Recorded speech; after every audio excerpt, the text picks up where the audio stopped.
Her yer bembeyaz qardı.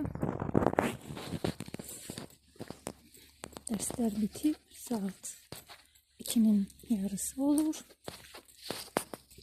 Görəsən yollar açıqdırmı? Biz Bakıya gedə biləcəyimi? Günorta saatlarında yəqin ki çox buz olmaz. Əsas problem axşamüstü və sabah ya da bir gün dərsə gələndə səhər saatlar olacaq ki, bu saatlarda daha çox don olur.